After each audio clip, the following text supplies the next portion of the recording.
in COVID-19 cases. For your information, the status of the spike since the start of the new year is as follows. 1.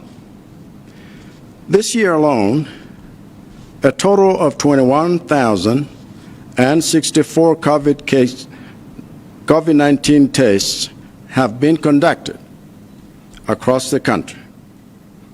This means that of all the tests our testing sites have conducted since the virus entered Malawi 9 months ago, 20% have been conducted in the past 16 days alone, as per my directive to scale up testing to meet the recent sharp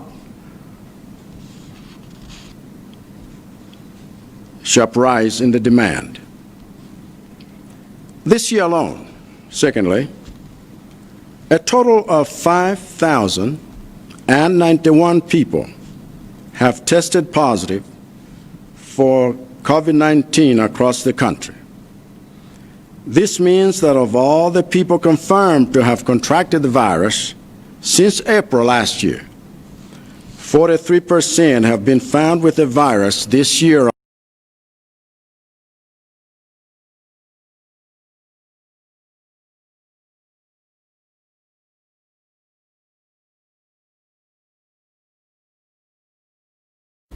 A total of 111 people have died from COVID-19, an average of 7 per day.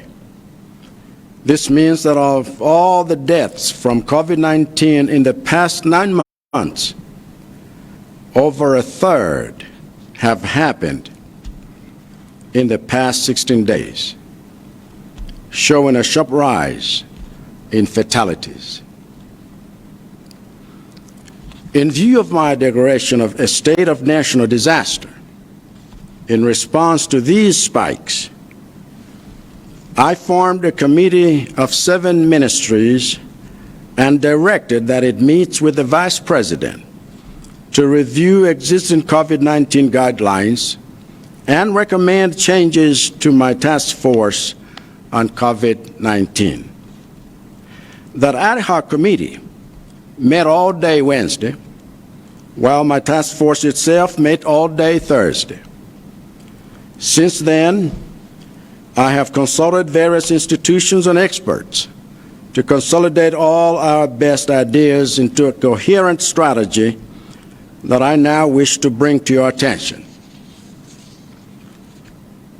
Here are the actions I have so far taken with the COVID-19 task force to curb this pandemic, and the additional actions I have directed to be taken immediately to confront the recent spike. 1. On the funding for COVID-19. A few weeks after I came into office, my administration released 6.2 billion kwacha for use by the COVID-19 task force in combating the pandemic. In the months between then and now, these monies have been used by the various clusters of the task force as follows. 60 million has been used by the coordination cluster to facilitate planning meetings and monitoring and evaluation visits countrywide. 535 million has been used by the Department of Disaster Management Affairs to facilitate screening, testing, feeding, sanitation, security, transportation, and lodging of 19,858 Malawians who have thus far come back home from South Africa. 185 million has been used by the public communication cluster to raise public awareness about COVID-19 on all media platforms. 580 million has been used by the security and enforcement cluster for joint border patrols and the enforcement of border preventative measures by the Malawi Police Service, Immigration, Malawi Prison Service, National Intelligence Service, Malawi Revenue Authority, and the judiciary. $72 million has been used by the Protection and Social Support Cluster to sensitize the public on the increased risks and evils of gender-based violence during the pandemic, as well as to support victims and their families with materials and cash transfers. $100 million has been used by the Education Cluster to procure protective equipment and disinfection supplies for schools.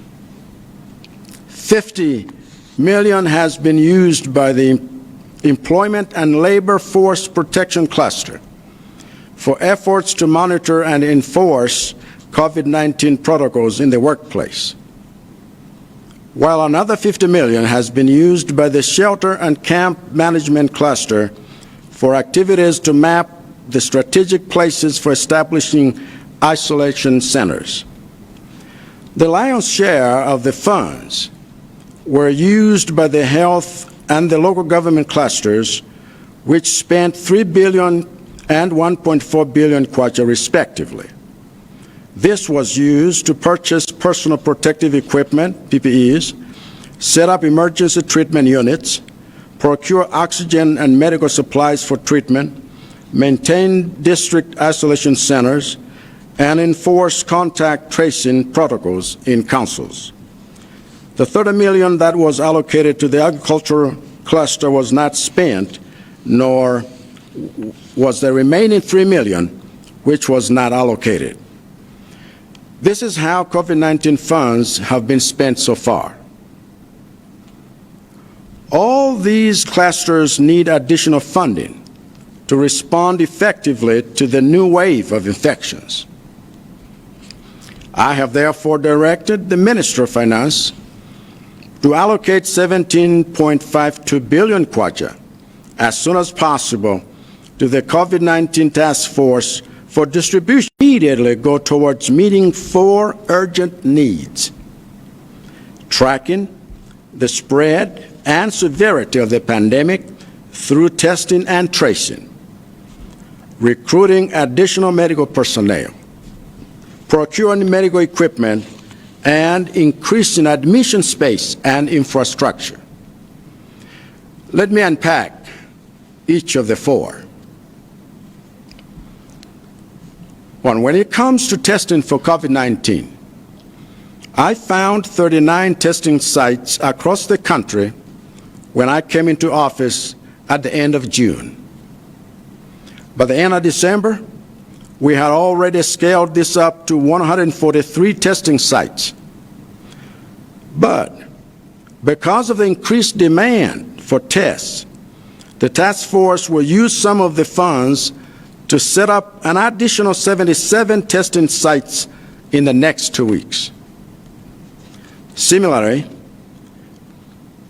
from this coming week, the task force will increase the number of stations for the emergency toll-free number that members of the public can call when in distress due to a suspected COVID-19 case.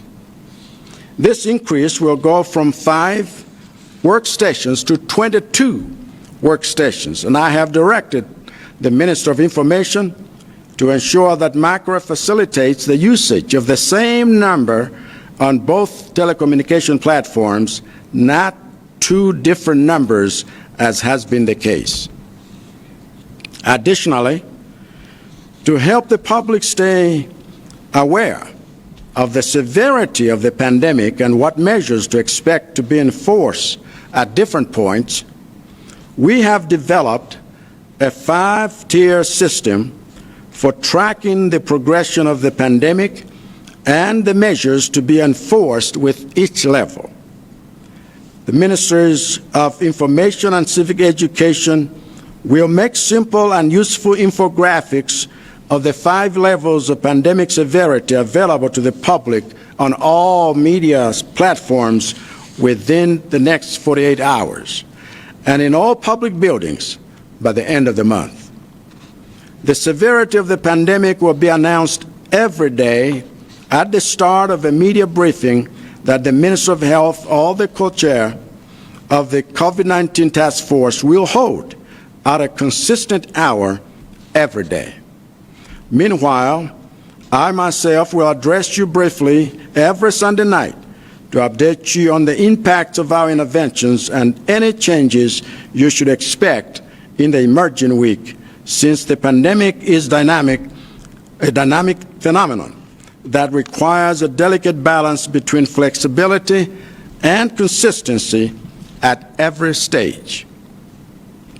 When it comes to recruiting additional medical personnel, our medical facilities are terribly understaffed, and our medical personnel are outnumbered. To address this chronic shortfall, part of this new injection of funding will facilitate the recruitment of an additional 1,380 medical personnel in 4 different categories at a cost of 1.6 billion kwacha over the next 4 months. The 4 categories to be recruited are newly graduated interns, healthcare workers for Local Government Service Commission, CHAM workers, and staff for central hospitals.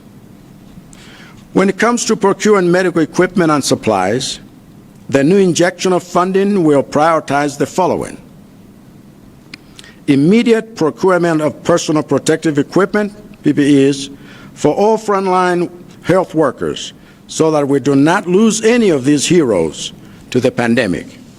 Immediate procurement of 1,000 cylinders of oxygen, along with the adequate number of accessories like flow meters and patient monitors, which must be in the country by the end of this week, even by chartered plane if need be. Immediate procurement of 1,000 beds, including 50 to 100 specialized ICU beds. Immediate procurement of non-invasive ventilators to assist those having difficulty breathing on their own. Immediate procurement of 50,000 testing kits to meet the projected demand for the next 4 months. I must also mention that the maintenance of oxygen plants in Karabe and at Kamuzu Central Hospital are already underway.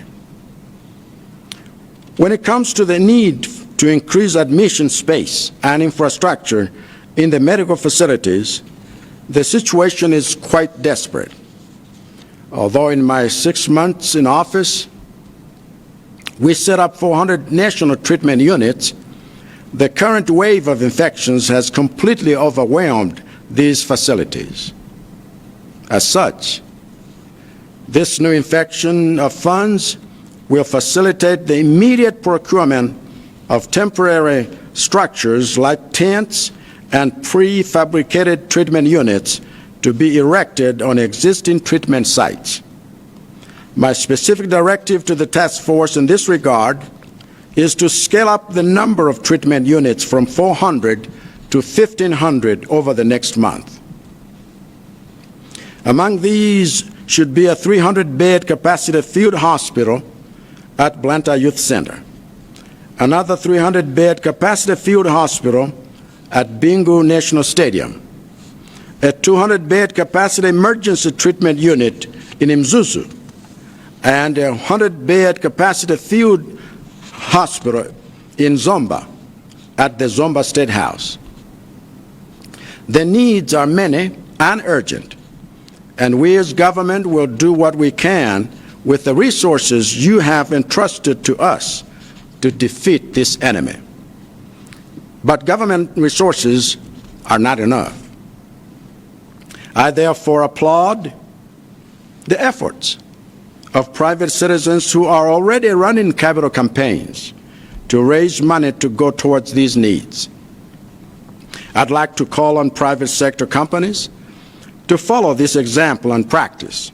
their corporate social responsibility in this critical hour. If the Malawian people have been there for your business and given your company profits, you owe the Malawian people life-saving support during this dark hour. We need all hands on deck. Number 3, on the containment of the pandemic. While we make all these efforts to save as many lives as we can, it is critically important that we stop the occurrence of new infections. This is where you, as citizens, have a vital role to play. But we can no longer leave preventative behaviors like wearing masks, washing hands, and complying with safety protocols to chance or personal choice. The time has come to enforce these things for the common good. For this reason, all schools will close for 3 weeks, but students in boarding schools will remain in their respective campuses until health authorities assess the severity of infection in those schools to determine whether it is safe for those students to go home. During this time of containment in boarding schools, the task force will provide additional support to the schools to manage the students' transition there, including communication with their guardians and parents.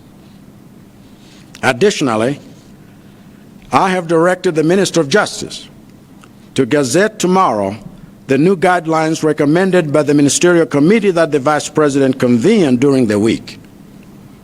The new rules include, but are not limited to, the following.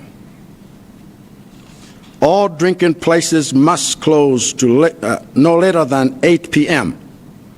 and must not allow the consumption of their goods on their premises. The same applies to all places of business. This will be strictly enforced. Markets must close no later than 5 p.m. and all merchants and customers must wear a mask at all times. All buildings used by the public, whether for business or private service, must be disinfected no less than once a week and must be fitted with hand-washing facilities at the entrance and exits. Any person found in public by law enforcement authorities without a mask will be fined. No person must be found wandering around socially between 9 p.m. and 5 a.m. Employers must reorganize their employees to work in shifts if the work requires physical presence, and to work from home for the next 3 weeks if it does not.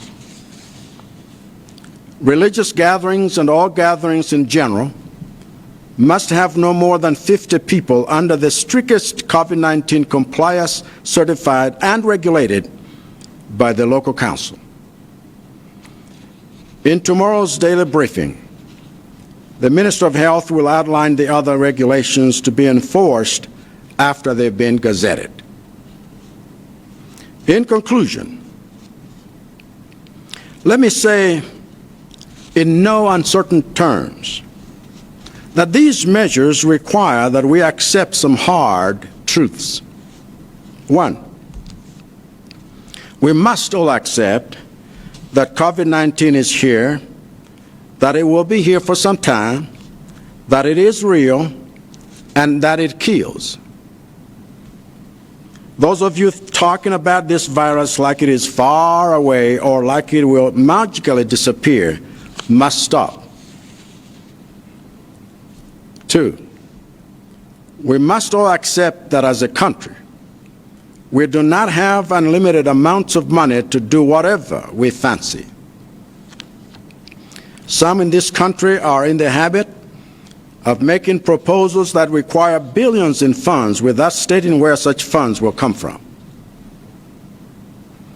As a nation, this luxury of living in fantasyland is one we do not have.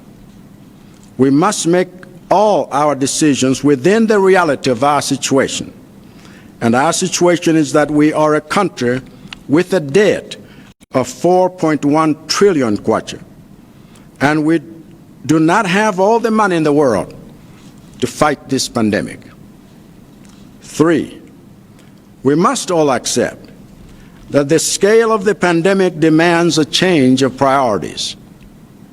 This is important to say because there are some who are still obsessed with politics, some who are still obsessed with cabinet appointments and reshuffles, and some who are still obsessed with campaign promises that were made on assumptions and in conditions that no longer hold.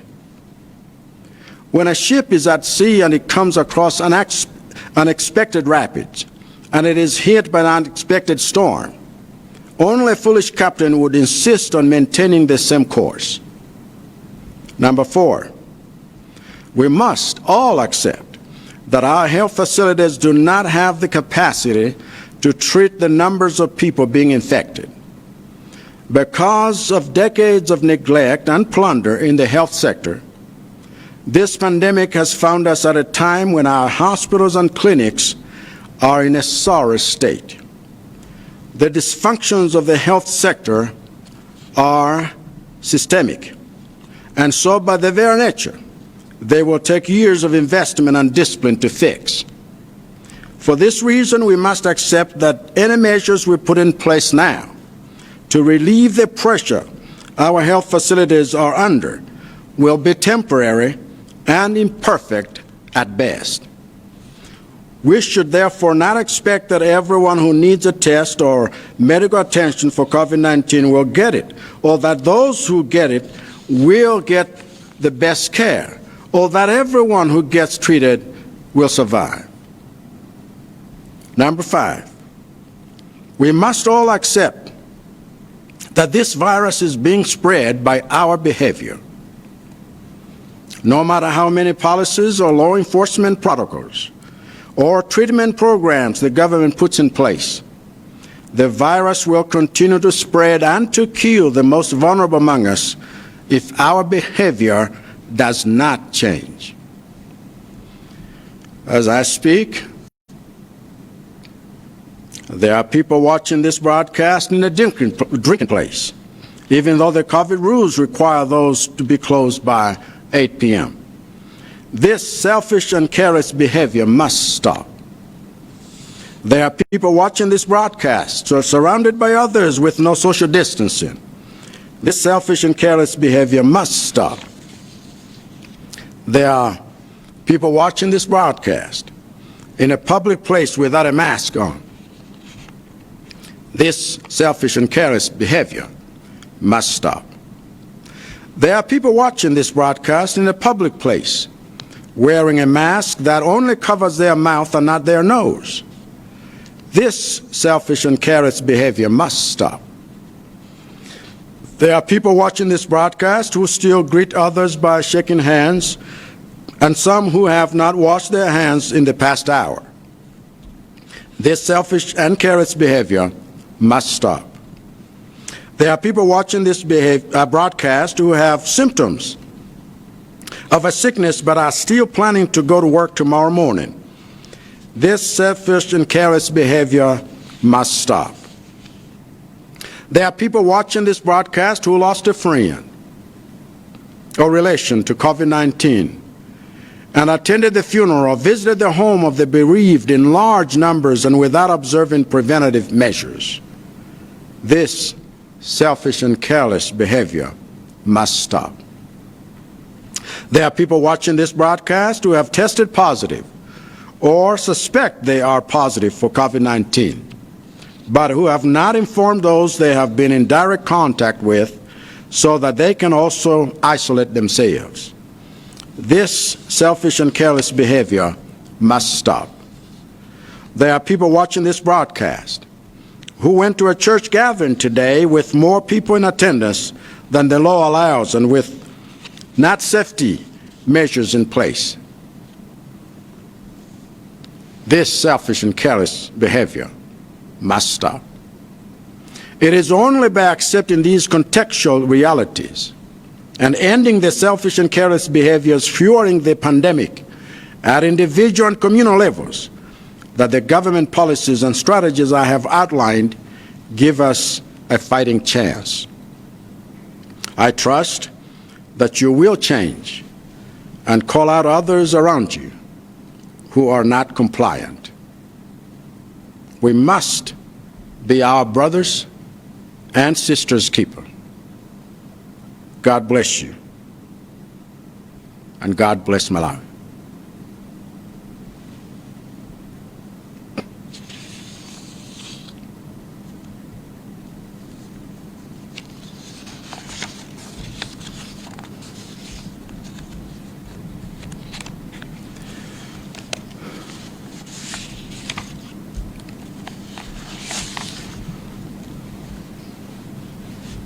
Amalawi azanga,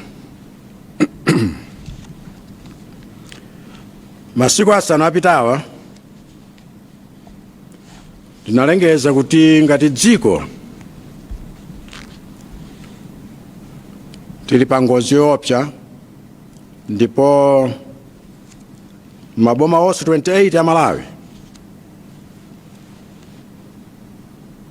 tidziwe kuti tili pa ngozi ya corona chifukwa cha chiwerengero chachikulu chimene chatigwera. Mongo kudziwitsani, chiwerengero chakwera kwambiri koyambirira kwa chaka chino motere.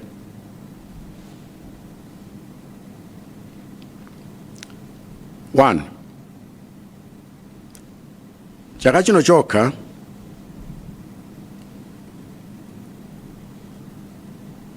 amene wayesedwa wabjola 21,064 dziko lonse la Malawi. Izi zitanthauza kuti pakuyesa konse kumene kwachitika chiyambireni cha matenda akubwera kwathu kuno,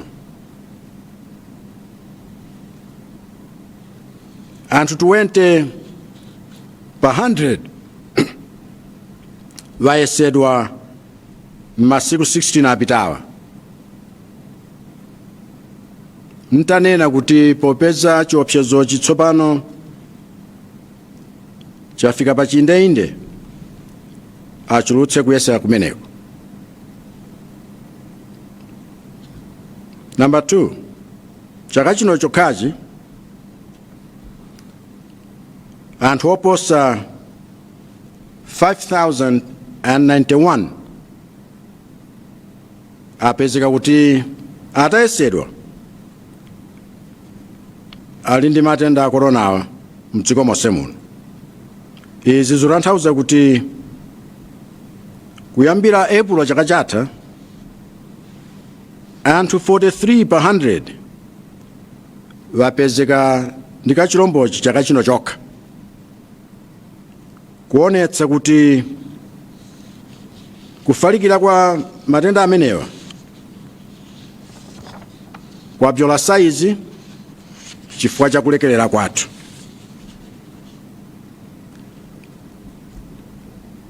Chachitatu, chaka chino chokhachi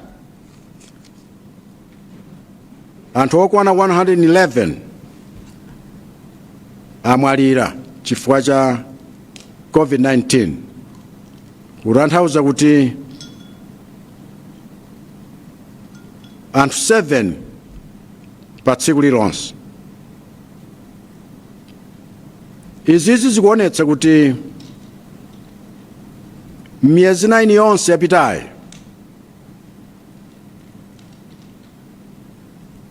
mmodzi mwa anthu atatu amene atisiya watisiya sabata lomwe lino kapena ndi lathali, tinene kuti chaka chomwe, kuonetsa kuti ngakhale chiwerengero cha amene amwalira chakula kwambiri. Popeza nalengeza kuti tili pa ngozi ya mnano chifukwa cha kukula kwa kufalikira kwa matenda awo komanso chiwerengero cha iwo amene akutisiya. Ndidalengeza kuti maunduna 7 akumane motsogozedwa ndi a vice president a dziko lino kuti aone ndondomeko zonse mmene zilili komanso aunikire zina zimene zikhoza kusinthika polangiza komiti imene imatithandizira kuyang'anira za COVID-19. Komiti imeneyo idakumana tsiku lonse lachitatu, ndipo komiti yakale idakumananso tsiku lonse lachinayi, ndipo kuyambira nthawi imeneyi takhala tili kulumikizana ndi mabungwe osiyanasiyana aboma ngakhalenso amene sali aboma ndi akadaulo osiyanasiyana kuti tikhoza kukhala ndi ndondomeko imene nufuna kuti ndifotokoze pali pano kuti tiyenda bwanji kutsogoloko.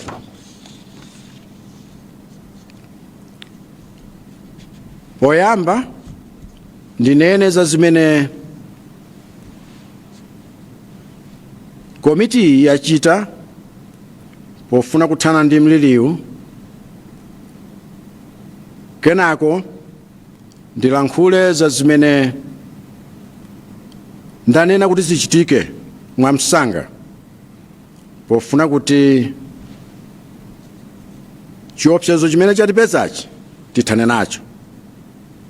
Choyamba ndifotokoze za mmene ndalama zonse za COVID-19 zagwiritsidwira ntchito ndi kumene zapita pogwira ntchito imeneyi.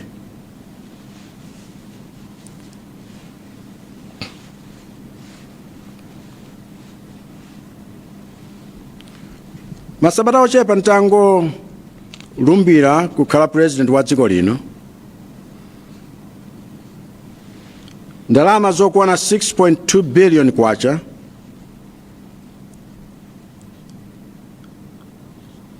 zidaperekedwa kuti zithandize pa ntchito ya COVID-19 kuti tithane ndi mliri umeneyo. Miyezi imene yatsatirayi mpaka na kufikira lero ndalama zimenezi zagwiritsidwa ntchito m'madera osiyanasiyana motere: 60 million yagwiritsidwa ntchito ndi gulu loyang'anira ndi kukonza mapulani ndi kuona zimene zikuchitika komanso kumaonetsetsa kuti zikuchitika moyenera dziko lonse la Malawi lino. 535 million yagwiritsidwa ntchito ndi department yoona zakugwa mwadzidzidzi pofuna kuti ayese,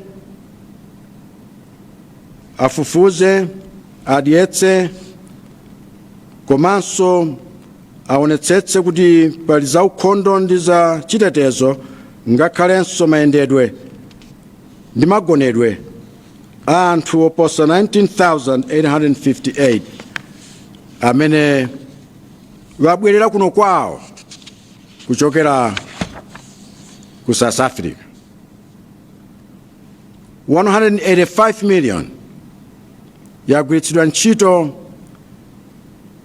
ndi aolengeza, komiti azolengeza pofuna kuti anthu onse adziwe za chimene chatigwera, kugwiritsa ntchito njira zonse ndi nyumba zonse zolengezera uthenga. 580 million yagwiritsidwa ntchito ndi anthu oonetsetsa kuti nkhani ya chitetezo m'malire a mayiko athu, nkhani ya chitetezo yakuti anthu akhoza kuonetsetsa kuti akutsatira zimene tiyenera kutsatira motsogozedwa ndi apolisi aku immigration, aku prison, komanso a national intelligence, ngakhale a MRA, a misonkho, komanso aku makhoti. 72 million yagwiritsidwa ntchito ndi komiti yoteteza komanso kusamalira wonse poona kuti pali chiopsezo kwambiri chifukwa chakuti pali nkhanza zokhudzana ndi amayi ndi abambo pa nthawi ya mliri umeneyo, komanso kuthandizira iwo amene vapeza kale mavuto ndi mabanja wawo poyesetsa kuwapatsa zipangizo ngakhalenso ndalama.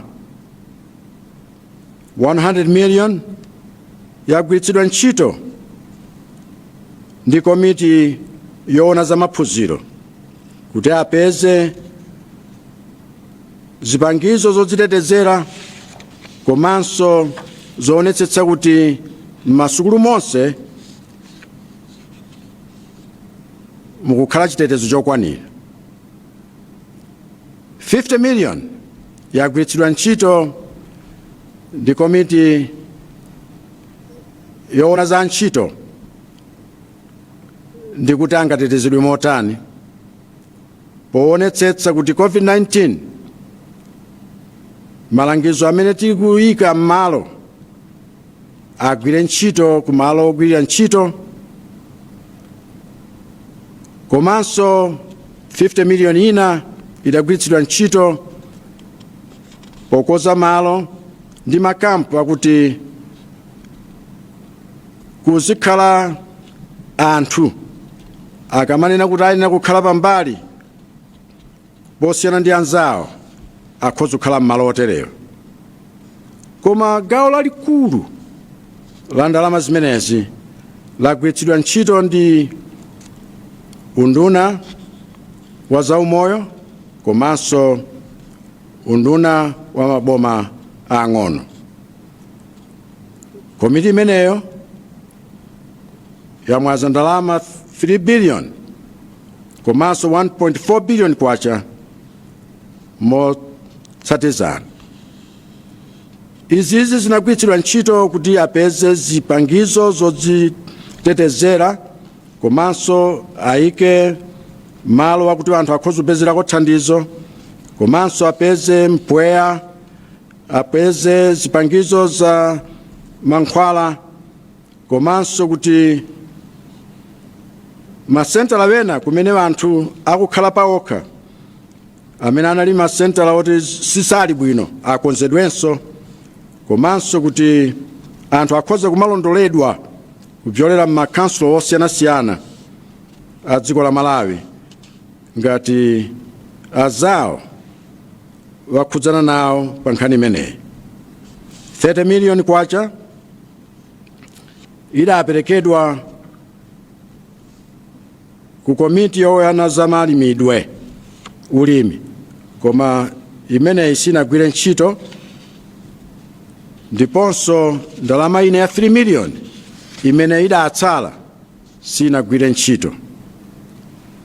Umu nimene ndalama zonse za COVID-19 zagwira ntchito pali pano. Koma makomiti onsewa akufunika ndalama zowonjezera kuti panopa tikhoza kuyankha moyenera kubwera kwa mliri wamphamvu kwachitiraku chaka chatsopanochi. Chifukwa chimenecho ndalamula anduna azachuma kuti 17.52 billion kwacha ziperekedwe mwamsanga kugulu ona za COVID-19 kuti agawire magulu onse 9 ofunika kuti tikumanizane kwenikweni maso ndi maso ndi mliri umenewo mpaka titathana nawo. Ndavomeranso kuti 100 million kwacha ipite ku bungwe lija la CHAM, Christian Hospitals Association of Malawi, kuti nawonso ayikepo mphamvu pogwirizana ndi zipatala zonse za boma kuti tithane ndi zimenezi. Izi tikuonjezera pa zimene boma limapereka malipiro kwa ogwira ntchito wa CHAM, komanso kuonjezera 150 anthu amene aonjezeka ku zipangizo za CHAM. Nufuna kuti pano nenetu mosafyatira kuti sindikuyembekeza kuti ndimva zowiringula zilizonse kuchokera ku nduna wa zachuma pokhudzana ndi nkhani yofunikira mwamsangayi. Zakuti pali zoyimitsa zina ndi zina sindifuna ndimvenso zimenezo, kuti zizichedwetsa kuperekedwa kwa ndalama zimenezi kuti miyoyo ya anthu ipulumuke. Chachiwiri, kodi tichita bwanji pa iwo amene wapezeka kale ndi COVID-19? Chinthu choyambirira pa ndalama zimene zikutchulidwazi nzakuti tisamalire bwino poonetsetsa kuti kukwera kwa chiwerengero cha anthu amene ali mzipatala kapena anthu amene wagwidwa mwadzidzidzi ndipo ngofunika athandizike chifukwa wadwala kwakukulu, ndalama zimenezi nzofunika zipite kumeneko. Ndalama zimene zaperekedwa m'magulu osiyanasiyana mpofunika kuti zigwire ntchito zimene zili zofunikira msangamsanga. Mwachitsanzo, magulu anayi ngati awa: kulondola, komanso kuonetsetsa kuti kufalikira kwa matenda ndi mmene afalikiranso m'madera osiyanasiyana kulondoledwe bwino, anthu aziyesedwa komanso azilondoledwa. Chachiwiri, kuti tilembe antchito wena owonjezera amene alipowa chifukwa wagwira njakata. Chachitatu nchakuti tipeze zipangizo zina za mankhwala. Ndipo chachinayi, pofunika kuti tiwonjezere malo komanso zipangizo zoyenerera kuti anthu akhoza kuthandizikirako. Mwina ndifotokoze bwinobwino mwatsatanetsatane zinthu zinayi zimenezi. Tikamakamba za kuyesa anthu ngati ali mkachilombo ka COVID-19, mmenene ndi malo amboma tidali ndi malo oyezera zimenezi 39 mdziko lonse la Malawi kothera kwa mwezi wa June. Mmene timafika kothera kwa December tinali tachulukitsa malo amenewa kukwana 143. Koma chifukwa cha kukula kwa chiwerengero chimene tsopano timafuna kuti anthu aziyesedwa koposa, ndipo mwamsanga mmene tinayamba chakamu tikuyika ndalama zapadera kuti tikhalenso ndi malo wena 77 owonjezera masabata awiri akubwerawo. Chimodzimodzinso kuyambira sabata lino amene akutitsogolera pa nkhondo yolimbana ndi mliriwu achulukitsanso manambala akuti mukhoza kumayimba mwadzidzidzi pofuna kupeza thandizo mukaona kuti mwavutika kapena mukuganizira kuti muli ndi vuto. Ndiye kuti manambala amenewa achuluka tsopano kuchoka pa 5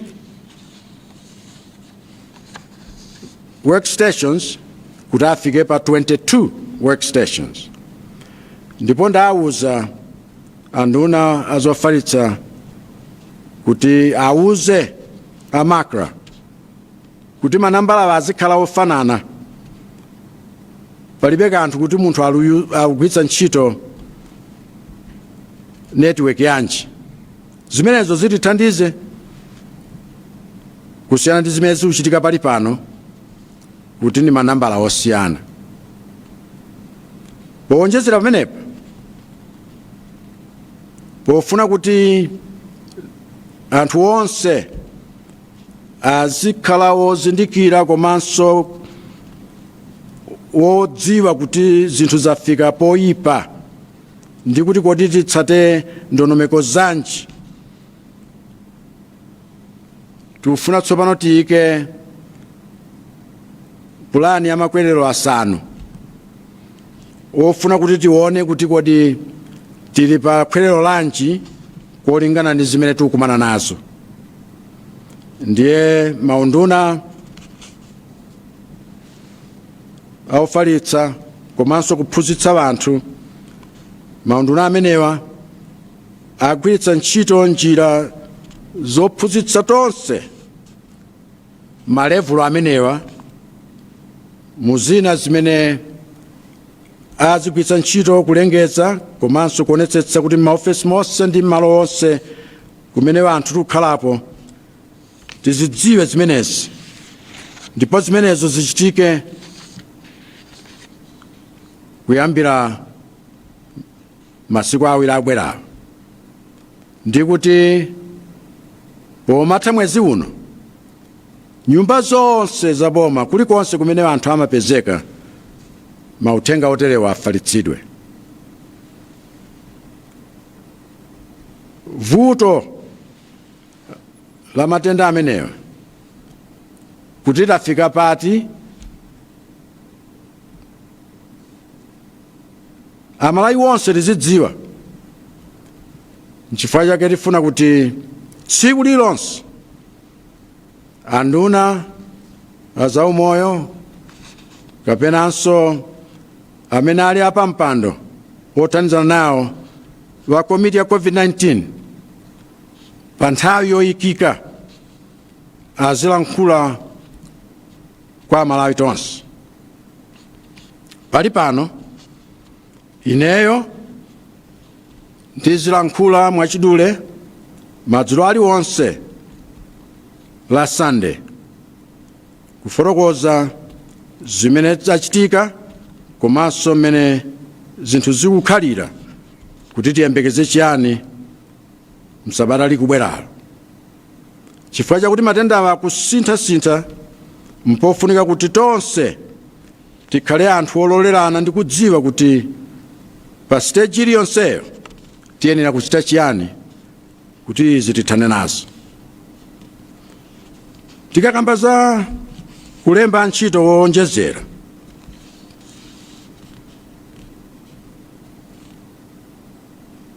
nonse mukudziwa kuti zipatala zathu antchito ngosakwanira, ndipo amene alipowa ndi mavuto atipezawa akusowa pogwira. Chifukwa chofuna kuti tithetse zimenezi, gawo limodzi la ndalamazi nzofunika kuti tilembe ntchito anthu 1,380 azaumoyo madera 9 onse, zinthu zimene zititengere ndalama zokwana 1.6 billion kwacha pa miyezi ingapo yotsatirayo, miyezi 4. Komanso pa magawo anayiwo amene alembedwe akhale amene amaliza sukulu, komanso antchito amene ndi wa Local Government Service Commission, komanso antchito wa CHAM ngakhalenso othandizira mzipatala zathu zikuluzikulu. Tikakamba tsopano gawo la chinayi lokhudzana ndi zipangizo za mankhwala, tikufuna kuti ndalama zimenezi zionetsetse kuti pamwambamwamba pakhale kupeza zipangizo zodzitetezera anthu amene akugwira ntchito azaumoyo, amene sitikufuna kuti iwo akamathandizira kupulumutsa miyoyo yawo ikhale pachiswe, chifukwa anthu amenewa ndiwo angwazi pa nthawi ino mu zonse zimene akhala akuchita ndipo akuchita mpaka pano. Ndalama zimene zonso zionetsetse kuti zagulira matanki a mpweya 1000 ndi kuti matanki amenewa apezeke mwamsanga, chifukwa chakuti mothandizana ndi mamita woonetsera kuti kodi mpweya wagwira ntchito otani kapena tifunanso otani kapena munthu ayenera akhale ndi mpweya otani, zibwere mdziko muno sabata lino lisanathe, ngakhale tibweretsere pa ndege muja tinachitira sabata linali, zibwere ndithu. Koma ndalama zimenezi zionetsetsenso kuti tapezera mabedi 1000, 50 kapena 100 akhale mabedi aja amagonapo anthu amene wavutika kwambiri. Tionetsetsenso kuti zothandizira kupuma zipezeke ndi ndalama zimenezi, ndi kutinso tipeze zipangizo zoyesera anthu 50,000 ofuna kuonetsetsa kuti chilichonse chikhale m'malo mwake.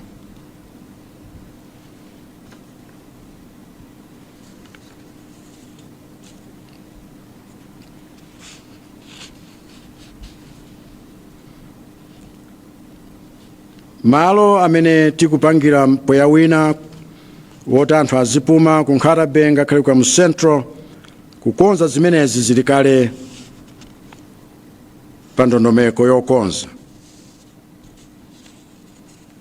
Koma tikafuna tsopano kuti tichulukitse malo wothandizirako anthuwa,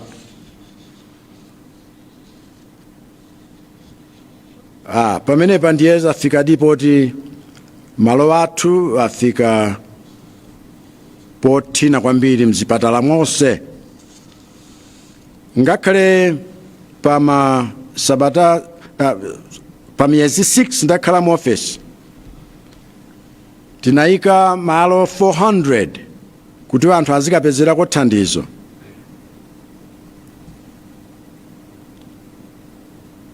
Mmene wabwerera mliliwu chaka chino zaonetsa kuti malo amenewa sakukwanira pang'ono. Chifukwa ya chimenecho pofunika ndalama zina kuti tipezere malo ngakhale wamsasa kaya ndi mahema, komanso ena wongomanga mwamsangamsanga chifukwa choti zipupa nzomanga kale, kuti malowa akakhalapo anthu azipeza thandizo kumeneko. Ndipo chimene ndafotokoza mwatchutchutchu ku komiti yoyang'ana zimenezi nyakuti manambala awa achoke pa 400 natural aja afike pa 1500 mwezi umenewo.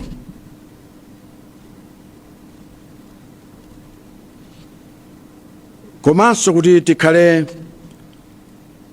ndi malo okhala ndi mabedi 300 ku Blantyre Youth Center ngati Field Hospital, malo ena okhala ndi mabedi 300 ngati Field Hospital ku Bingu National Stadium, malo ena okhala ndi mabedi 200 apezekenso atakhazikitsidwa ku Mzuzu, ndi malo ena okhala ndi mabedi 100 apezeke atakhazikitsidwa ku Zomba State House. Zosowa zinzambiri komanso zofunikira mwamsanga kuti zikwanitsidwe, ndipo ife monga boma sitingathe kukwanitsa mwa ife tokha kuti tithane ndi mdani ameneyo, chifukwa zipangizozo nzosakwana. Chifukwa kenu thokoza kwambiri iwo amene ngati zika za dziko lino ndi chikondi chimene ali nacho pa dziko lino wayamba kale pano onenapa kumasonkhetsa ndalama zofuna kuti zosowa zinazi zikwaniritsidwe. Chifukwa ndifunanso ndidandaulire wonse amene ali mabizinesi osiyanasiyana, makampani osiyanasiyana, kuti tsanzirani awa amene wayamba kale kuonetsa udindo wakuti ntchito yakuti tithane ndi mliriyo ikhale ya ife tonse pa nthawi yovuta ngati ino. Wonetsaninso inu chidwi chanu, chifukwa ngati Amalawi akhala akuchita support business yanu ndipo inu nkumaona kuti business ikuchita phindu, wonetsaninso kwa Amalawi wonse kuti nthawi ino ni nthawi yakuti muteteze miyoyo ya wonse. Ino ni nthawi ya mdimadi, koma mpofunika kuti aliyense agwire ntchito. Chachitatu, kodi titani kuti mliri umenewo tiuyimitse?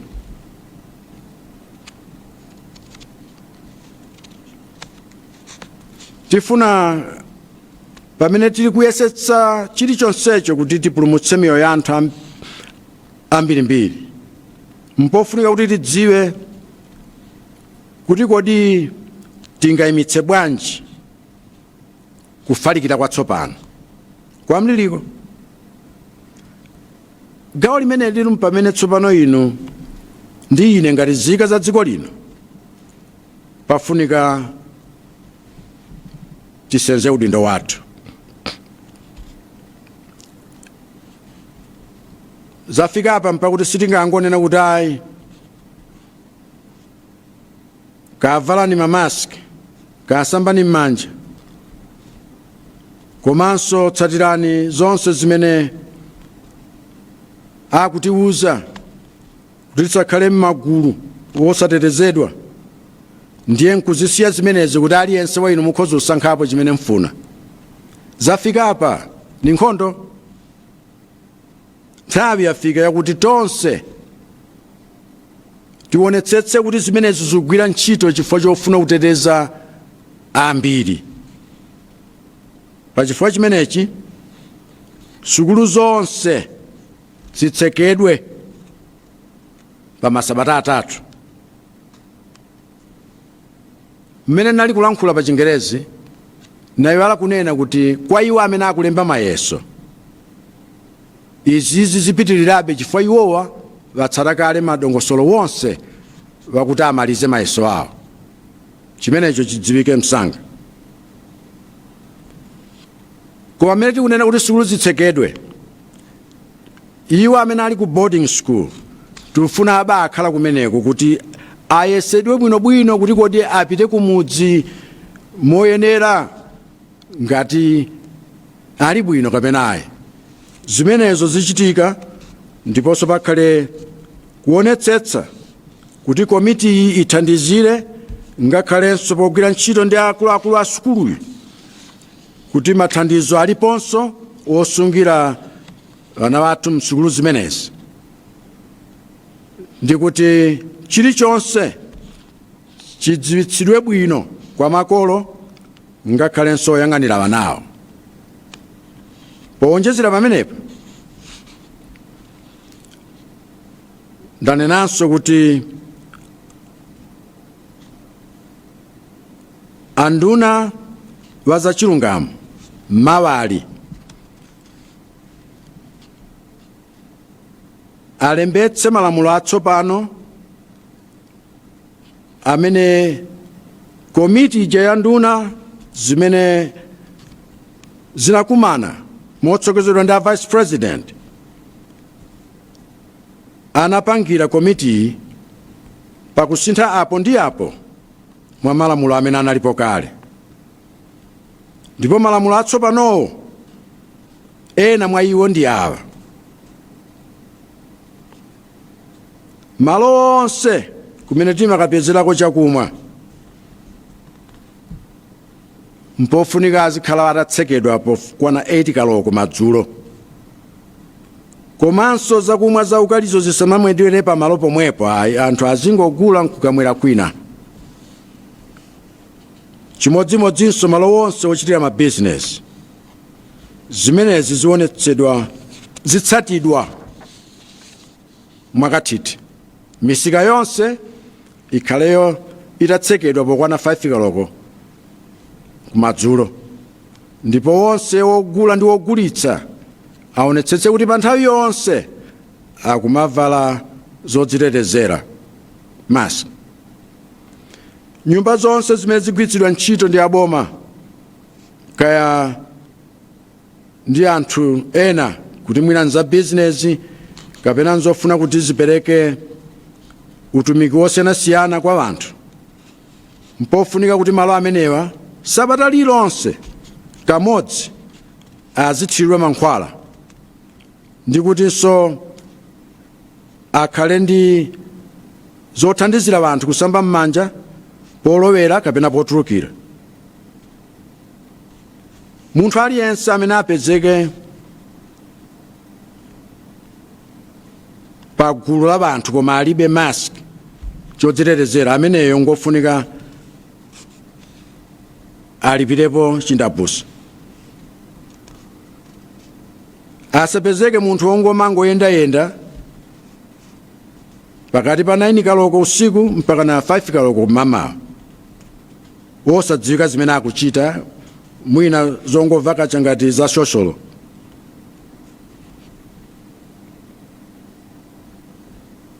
Wolemba ntchito aonetsetse kuti ngati antchito ngofunika azigwira ntchito popezeka pamalopo, awayike magulu ma shift, kuti wochepa akhoza kugwira kanthawi kakuti, kagulu kena kochepanso pa nthawi yakuti, kapena azigwirira ntchito ku nyumba masabata atatu alubwerawa, ngati siwofunika kuti apezeke mwa iwo wokha kumalo a ntchito.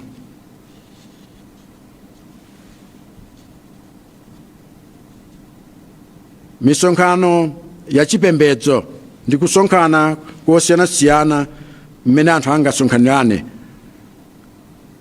tisapyole anthu 50 ayi, ndipo tionetsetse kuti ngakhale pa 50po tonse tili kutsatira malangizo abwino okhudzana ndi kupewa COVID-19, zinthu zimene ngakhale akukhanso azitsimikizira ndi kuonetsetsa kuti ndondomekozo zikutsatidwa.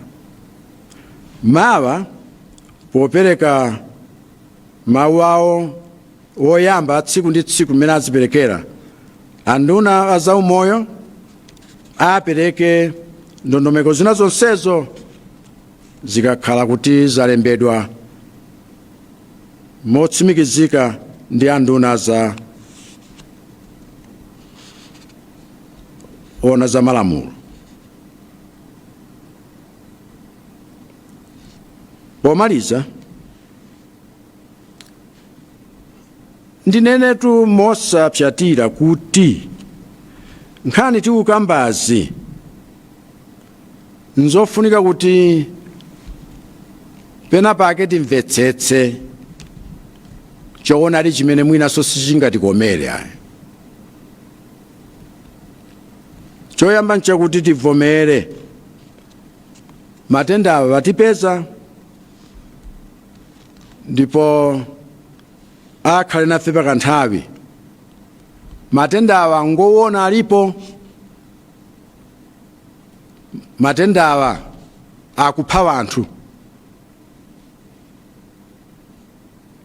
Ena ino amene mukamba ngati kuti zili kwina zuchitika kwawena, musiyiretu makambidwe a mtundu umeneyo. Kapenanso kumalankhula ngati kuti zikhoza kungochoka monga ngati mwa matsenga. Siyani malankhulidwe a mtundu umeneyo.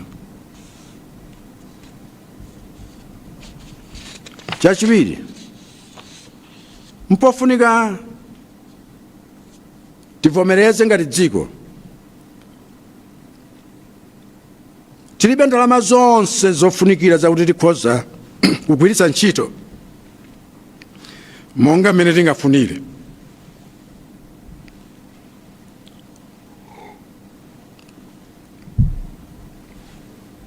Ena mdziko muno amakonda kulankhula ngati kuti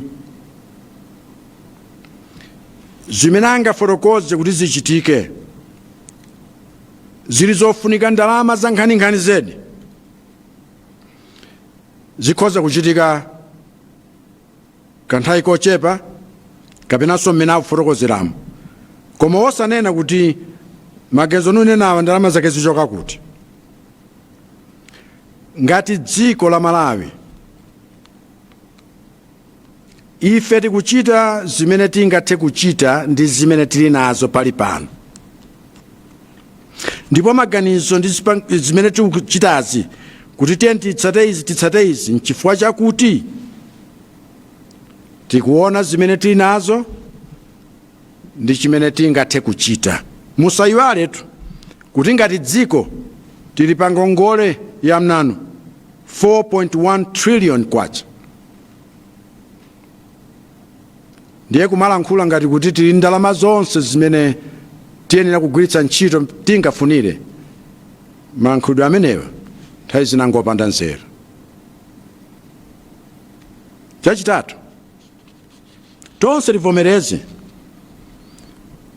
kuti mmene mliliwu wafikira pamene wafikapo mpofunika zina ndi zina tisinthe, kusiya zimene timafuna tichite, poonetsetsa kuti miyoyo yatetezedwa ndi kupulumutsidwa.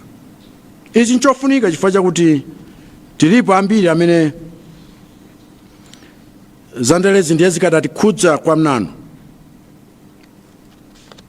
komanso malomoti tipulumutse mzathu tifuna tizingokamba pali pano kuti kodi nanga akhale nduna ndani, kodi achotsedwe ndani, kodi asinthidwe ndani. Wena mpakana malomoti tipulumutse mzathu tifuna tizikamba zakuti kodi amalonjezano aja akhala bwanji amene amanenedwa pa nthawi ya kampeni. Zinthu zimene zimatchulidwadi poganizira kuti zinthu zonse zikhala mmene ziyenera kukhalira ngati dziko. Koma ngati captain woyendetsa stima pamadzi akumana ndi mafunde ena kapena kuti pafika namondwe,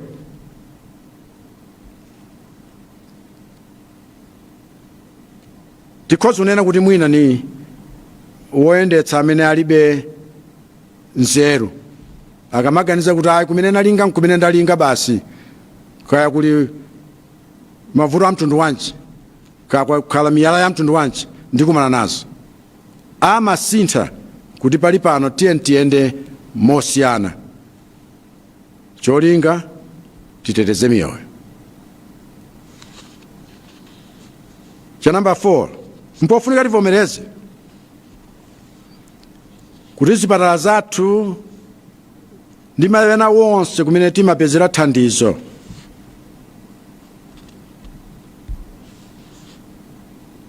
ayi ndithu tafika pothera kuti sitingathe kukwaniritsa zimene tingafune kuchita. Mudziwe kuti izi chifukwa chakuti papita zaka ndi zaka zakuti zipatala zathu tinazilekerera, komanso nkhani yakuba ngakhale kuba mankhwala mzipatala zinalekereredwa ndipo zinakhala ngati chikhalidwe chovomerezeka. Mliliwu watipeza pa nthawi yakuti mzipatala mwathu ngakhale makliniki wathu ali womvetsa chisoni, kusagwira ntchito bwino kwa utumiki wa zaumoyo Malawi yonse kwakhala kwamgonagona. Ndipo chifukwa cha chimenecho sikuti zinthuzo zikhoza kungokozedwa tsiku limodzi popanda discipline yabwino, ndi kuti anthu tiseze udindo wokonzanso zimenezi. Chifukwa cha chimenechi tivomereze kuti izi zayikidwa m'malozi kuti tikhoza kuthandizira ngakhale amene akutithandiza mzipatalamu, ndi kuamvetsa kuti ngakhale malo ena sali bwino ndi woyenerera, ndiye kuti tizivomera kuti pena zimene tikuchitazi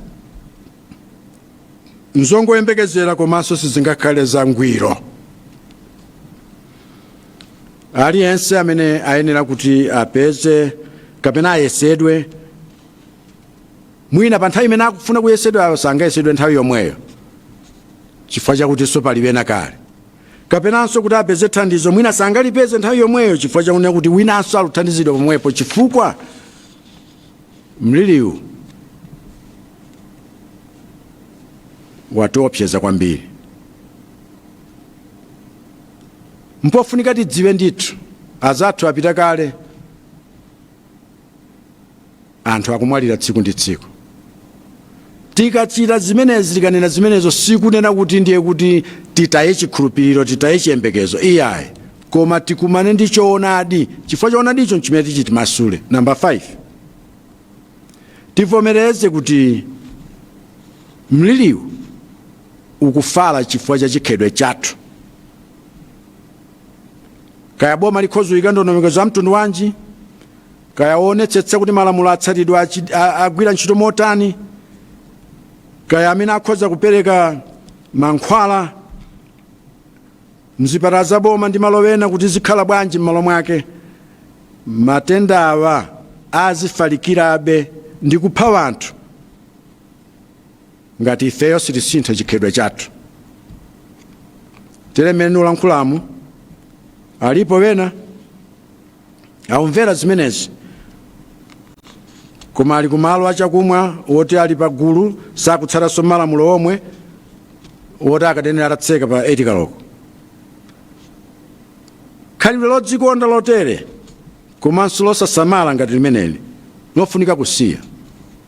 Alipo wena akumvera tere mmene ulankhuliramu, koma ali ndi anzawo pa gulu wosafuna kuti apewe kapena kuti akhale motalikirana.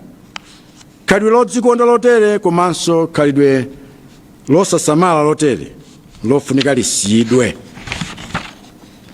Aliponso wena amene akuonera mmene ndikulankhuliramu pamalo oti alipo chigulu koma sanavale ndi masiki yomwe. Kudzikonda ndi kusasamala kotere kusiyidwe. Alipo wena akumvera kapena kuonera pamalo pamene ngakhale akavala mask angovala ubisa pakamwa pokha puno inkumaonekera. Khalidwe lodzikonda lotero ngakhale kusasamala koteroko zilekeke. Aliponso wena amene akumvera ngakhale kuonera mmene ndikulankhulamu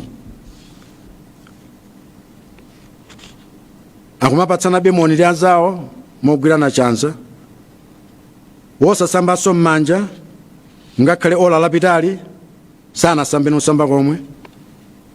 Khalidwe lotereri lofunika lilekeke ndi kusasamala komanso kudzikonda. Aliponso wena amene mukuonera mwina muli nzizindikiro zakuti matenda awa muli nawo, koma mawa mufuna mupitebe kuntchito. Khalidwe lodzikonda ndi losasamala lotere lilekeke. Alipo wena amene akuonera nkumvera mwina mbale wanu, mwina mzanu wamwalira kale chifukwa cha COVID-19. Mnapita kumaliro, mwina mnapita pasiwa kukapepesa ofedwa, koma muli chigulu wosatsatanso ndondomeko zodzitetezerazi. Makhalidwe odzikonda ndi osasamala otere alekeke. Alipo wena amene akuonera wayezedwa ndipo apezedwa kuti ali nkachilombo ka koronako, mwina akungoganizira kuti mwina ali nkachilomboko, koma sanauzepo mzawo, ngakhale wena amene ali nawo pafupi kwambiri, kuti mwina nawonso akhoza kuthandizidwa akayesedwe alondoledwe bwino, kapena kuti akhale pawokha kanthawi. Machitidwe odzikonda oterenso osasamala ngofunika kuti alekeke. Alipo anthu ena amene mukuonera ndi kumva zimene ndikulankhulazi. Leloli mnali kutchalichi ndipo mnapita kumene kuja, koma masonkhanidwe anu ndi zimene mmachita zosatsatira chilichonse cha ndondomeko yodzitetezera kapena yotetezera mzanu. Makhalidwe otere osasamala ndi odzikonda ngofunika alekeke. Mpokhapoka tivomereze kuti izi takumana nazozi nzenzene, pamenepo tisiya mchitidwe wodzikonda ndi mchitidwe wosasamala umene ndi umene ukufalitsa matenda awa kwa munthu ndi munthu kapenanso magulu osiyanasiyana pa malevulo osiyanasiyana. Tereku tikapanda kusamalira ndi kusintha chikhalidwe chathu, kaya ndondomeko za boma zikhale za mtundu wanji, monga amene tifotokozeramo, zizioneka ngati sizingagwire ntchito mpang'ono pomwe. Ine ni nchikhulupiriro kuti inuyo musintha khalidwe lanu, komanso muzionetsetsa kuti mzanuyo asinthe chikhalidwe chake, ndi kuti tonse tikhoza kutsatira ndondomeko zimenezi pofuna kuti miyoyo yathu itetezedwe. Ine ndikhale mnansi wa m'bale wanga, mnansi wa mdongo wanga, aliyense aseze udindo umenewo. Mulungu akudalitseni, Mulungu adalitsenso Malawi.